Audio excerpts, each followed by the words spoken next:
You watched Roadkill Nights and you were very excited that the old Durango got some much needed love. The Durango GT now has a 5.7-liter HEMI engine in it. The Durango RT now has a 392, and that's back for this model year.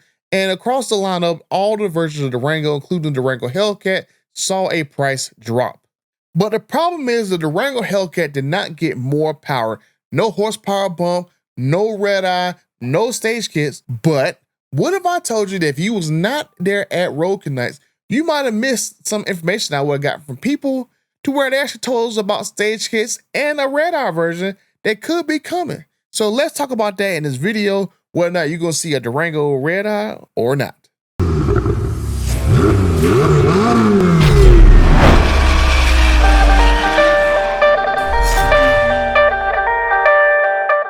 Okay, more over 51,000 friends, and the 52% of you guys who watch these videos over and over again by hitting the subscribe button, help a butter out, help me get to 100,000 subscribers as I go and navigate behind the scenes to try to get you this information that did not want you to know about. So make sure you guys help the butter out, subscribe to the channel, like the videos, comment, and let's talk about the future of the Durango. Because the Durango was supposed to be canceled, I think the end of this year, it was supposed to be gone, but Dodge had extended it. And I know there's a few reasons out there to why it got extended. And I think my personal point of view is why Durango got extended for, I think, all the way to 2029. So about what, 3 to 4 more years, is because the next iteration of the Durango, its upgraded version, was probably going to be EV only. And let's just say that my dear friends, Tim Knisses and Matt McAleer, they probably recognized that that car or that SUV would have bombed. So it makes a lot more sense to leave the Durango around for 3-4 more years, especially when it's doing well and it's probably the best selling vehicle that Dodge has in its inventory. And that's why I think that actual Durango replacement, the Stealth or whatever it's gonna be called now, is being delayed for a couple more years, probably because it's not gonna have a HEMI option in there and an actual, maybe a Hurricane option for the first couple of years. I mean, Dodge just literally went through the same thing with the Charger Daytona. That EV basically failed and bombed, and then now they're scrambling to bring the 6-pack cars out essentially a year after the actual EV version of that car was supposed to be released. So I don't think Dodge can really afford to have too many more bombs, because ever since the Challenger and Charger's been gone, a lot of stuff has been bombing, right? You got the Hornet bombing, Charger Daytona bombing, the Wagoneer S bombing. So it's a pretty safe bet to keep the Durango around for a few extra years. And the one thing about that is that the Durango is getting stale. The Durango's been on sale since 2011, and I think I refreshed in, I can remember 2013, I think 2021 was the last time it got refreshed. So it's been around a long time, and since 2021, there's been no horsepower bumps. I mean, even the Challenger and Charger, especially the Hellcat versions, at least got a horsepower bump. Like literally what, the 4th year that they was in production, they went from 707 horsepower to, then you got the Red Eye version coming out with 807 horsepower.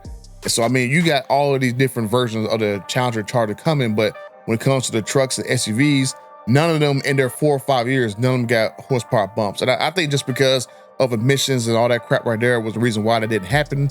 But now that that's not a problem for the next 3 or 4 years, I think Dodge will be in a very good position to cash in on the fact that there's no cafe fines, no more car fines. So I think they're in a good position to offer a Durango with more horsepower, because at Roadkill Nights, we were chatting with a bunch of people. We talked to Matt McAleer, the CEO of Dodge, about Tim Knisses.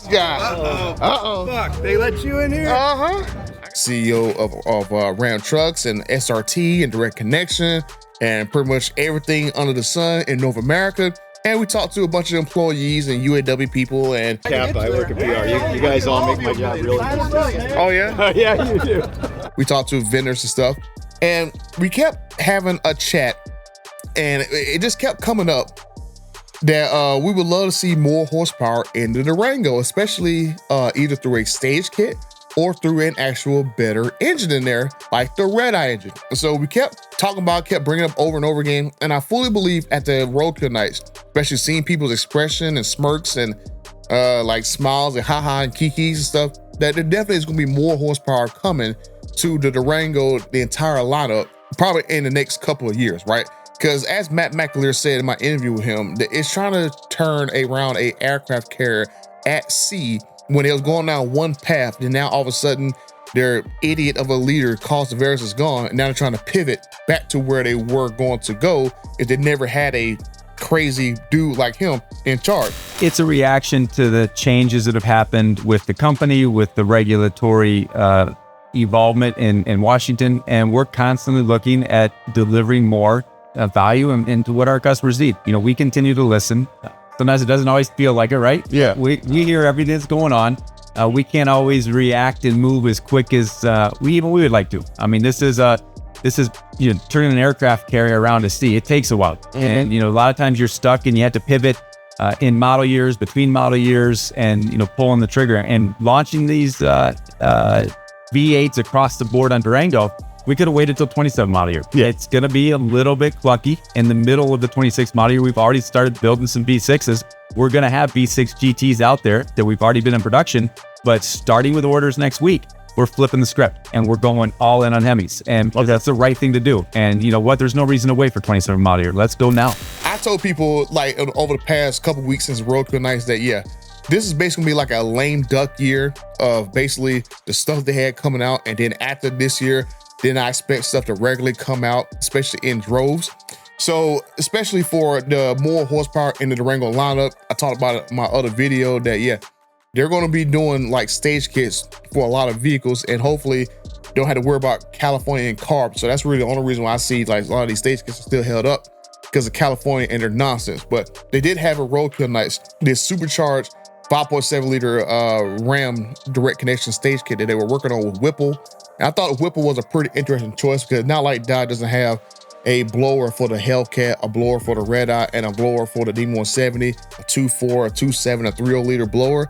So I don't know why they didn't necessarily put those blowers on the 5.7, but they went with Whipple, I guess because they just tried and true, and they just partnered with a vendor, so they had to like really just go off and develop stuff on their own. But I think that's what's going to be coming for the Durango especially, right? Because if they're going to be working on a 5.7 HEMI kit for an E-Torque Ram 1500, I don't see no reason why they couldn't come up with a 5.7 kit for the Durango GT that now has a 5.7 liter HEMI in there.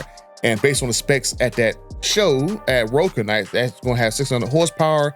And then hopefully the next step up with 302 that's in the R2 Durango now. Hopefully that's going to have a supercharger kit, maybe from Whipple and stuff. So I got to imagine that's going to have maybe 700 horsepower, maybe-ish, somewhere in that range, if they come out with a stage kit for that particular version of Durango.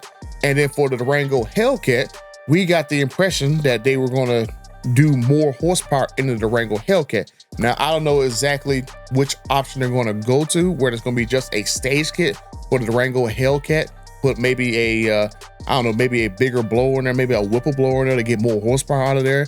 Or they're going to go the route of actually putting a Redeye engine inside of the Durango and making a Durango Redeye.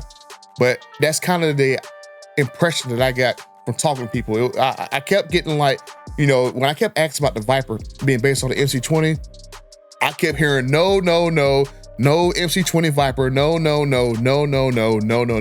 But you know, one thing I did not hear? I did not hear when I kept saying more horsepower in the Durango Hellcat. I never heard a no. That's the one thing I can tell you. I know for a fact there will be no Viper with an MC20 base to it, right? I kept hearing no. Some things I was asking about, I heard no's about. And some things I was asking about, I got smiles and ha-has and kikis and stuff. So one way or another, the Durango Hellcat is going to get more power, either through a stage kit or through an actual Redeye version. And I think it'll be smart of Dodge to go and, well, really smart of Tim Kniskis and SRT to Redeye the Durango, because that particular engine can actually spread across multiple vehicles, and they can spread out their development costs. And if you want to see a Durango Redeye or stage kits for a Durango Hellcat, make sure you leave a comment down below, because as I told you guys in videos, and Tim Kniskis and Matt McAleer and all those guys in Slantis, they watch our videos every time, because they never know when we're going to leak something out that they need to go and try to plug a leak for, right? I'll show you a leak right here of a bunch of engines stacked up and stuff, right? I'm just saying, just leave a comment down below if you want to see more horsepower in Durango Hellcat, or if you want to see a Durango Redeye. That way they can kind of gauge the interest from this video and see if that's something they should do. Because me personally, I think they should do a Durango Redeye, because that Durango Redeye, especially the drivetrain, if they got to beef it up or whatever, I mean, they could probably use that same drivetrain in a TRX, make an 800 horsepower TRX, which will like literally destroy a Raptor R, Raptor R can't even come close to it. I think it would just be just a slaughter fest with a TRX with a 800 horsepower in it. They can do a Ram street truck now. I think that'd be pretty awesome to have an 800 horsepower Ram truck, especially now all the SUVs have a chiller system in there from the actual Challenger Redeye, the Super Stock, and the Demons. And then they put it in like a Grand Cherokee return of a Trackhawk trim. I think that'd be a great selling option because a lot of people like the body style of the smaller body style of the Grand Cherokee than the Durango's 3-row SUV style. So that could be an option. And I think that, hey, why not make a Grand Wagoneer Redeye and Hellcat version? Put that drivetrain inside of that big old SUV because it's basically the same exact chassis as a Ram TRX, just, you know, independent rear suspension on it. What make a Hellcat and a Redeye Grand Wagoneer and on the sale the Escalade V, and I think that'd be a great smart option to where they just go ahead, invest the money, put a Redeye in all the trucks and SUVs, that they can basically make that money back easily, especially to keep the truck under $100,000. Like a Durango Redeye, I mean, between the Challenger Hellcat and the Redeye, like a $10,000–$12,000 difference. So I think with the actual Durango Hellcat, going from Durango Hellcat to a Durango Redeye, that make be $79,000, maybe to $89,000. Keep it under 100 grand. Keep it at 90 grand for a 800 horsepower, three-row SUV. I think that'd be pretty cool. But let me know what you guys think down in the comment section down below. I don't have exact confirmation that this is exactly going to happen, but I've seen so many people who kept smiling and haha kikiing that I have a firm belief that it should happen. And if anything, it should happen within the next, I'll say, a couple years. I didn't hear a no every time I kept asking about it, man. Trust me, I kept asking about them putting a Redeye in all the SUVs and trucks because I would love to see one of the TRX, which is my favorite vehicle of all time from Ram. So let me know what you guys think down in the comment section down below. And if you want to check out the video that I made about the Durango Hellcat and the Ram TRX getting stage kits, you can check out this video right here. And until the next time, I am out.